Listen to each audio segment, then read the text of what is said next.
हम सबने अपने बचपन में एक छोटी सी चिड़िया को घर की छत, रोशनदान और आंगन पर फुदकते हुए देखा है। वह चंचल सी चिड़िया गौरैया अब कम ही नजर आती है।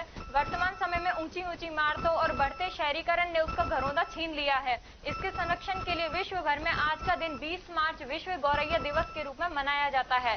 इसका उद्देश्य गौरैया और अन्य पक्षियों के प्रति जागरूकता बढ़ाना है। आज 20 मार्च को दुनिया भर में इस उद्देश्य के साथ गौरैया संरक्षण दिवस मनाया जाता है, ताकि विलुप्त होने के कगार पर पहुंच चुकी इस नन्ही चिड़िया को बचाने के लिए लोगों में जागरूकता बढ़ाई जा सके।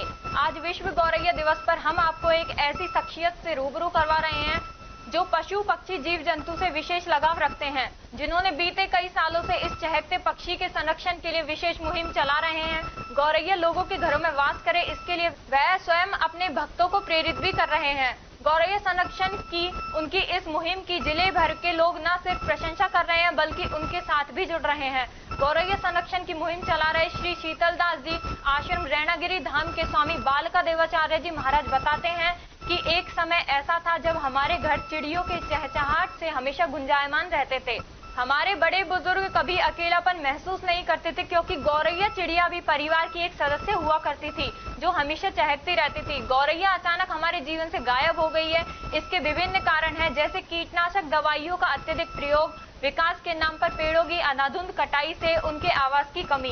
वह कहते हैं कि पहले घर कच्चे होते थे जिन पर छप्पर एवं खपरेल पड़े रहते थे। वह कहते हैं कि पहले घर कच्चे होते थे जिन पर छप्पर एवं खपरेल पड़े रहते थे। पक्के घरों में भी मोखले खुले रहते थे, जिसमें गौरैया चिड़िया अपना घोंसला आराम से इसमें बना लेती थी। आजकल घर बहुत बड़े हो गए हैं, लेकिन हमने छोटी चिड़िया के लिए जगह नहीं छोड़ी है। वह चिड़िया जो हमारे साथ रहना पसंद करती है, आज विलुप्त होने की कगार पर है। महाराज जी कहते हैं कि पर्यावरण को संतुलित करने में गौरैया का विशेष महत्व है। गौरैया हमारी फसलों में नुकसान पहुंचाने वाले कीट पतंगों का सफाया करती है। अंजीर, गूलर, शहतूत आदि फल खाकर एक जगह से दूसरी जगह बीट करती है, जिससे नए पौधे तैयार होते हैं। गौरैया का घोंसला बहुत शुभ होता है। जिस घर में गौरैया का घोंसला होता है, उस घर में सभी वास्तु दोष दूर हो जाते हैं। इसके मधुर संगीत से हमारे मन मस्तिष्क में आनंद की अनुभूति होती है, जिससे मनोरोग दूर होते हैं। वह बताते हैं कि गौरैया का प्रजनन समय मार्च से लेकर अगस्त तक चलता है। इस दौरान वह 3 या 4 बार अंडे देती है। इसलिए गौरैया घर में घोंसला बनाए तो उसे हटाएं नहीं। रोजाना आंगन, खिड़की, बाहरी दीवारों पर दाना पानी रखें तथा जूते के डिब्बे, प्लास्टिक की बड़ी बोतलें और मटकी को टांगे, जिसमें वे घोंसला बना सकें, और बाजार से कृत्रिम घोंसले लाकर भी रख सकते हैं। महाराज जी, आज विश्व गौरैया दिवस है। इस पर आपने गौरैया को बचाने के लिए एक मुहिम चला रखी है। इस बारे में आप क्या संदेश देना चाहेंगे? सभी भक्तों को जय श्री राम। ये गौरैया लुप्त होती जा रही हैं।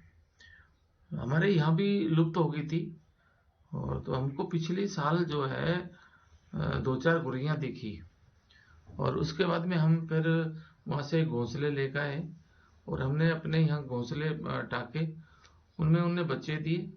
उससे हमारे जो है ना, अब हमारे पास गौरैया सैकड़ों की तादाद में हो गई।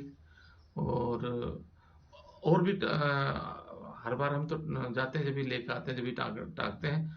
और मैं सभी भक्तों से भी कहूँगा कि आप भी ऐसा करें कि अपने आड़ पड़ोस में पेड़ पे या अपने घर के छज्जे के नीचे कोई घोंसला बनाए, और जिससे ये हमारी गौरैया बचे।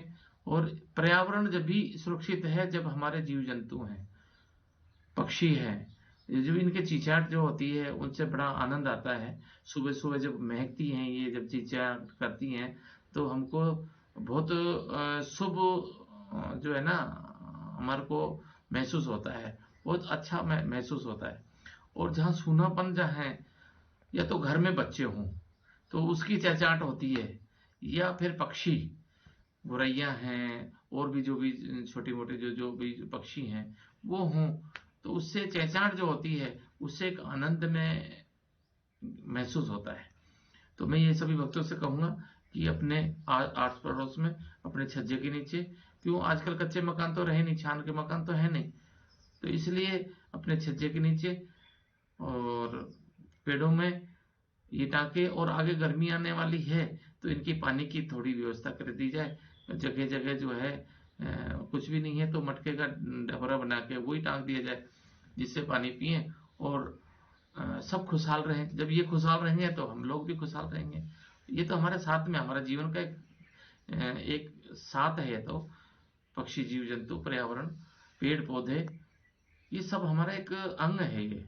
तो इसलिए मैं सबसे निवेदन करूंगा कि ये करें, सब लोग ये कार्य करें, जिससे हमारा पर्यावरण बचे और हमारे जीव जंतु बचे, हमारे पक्षी बचे। जय श्री राम।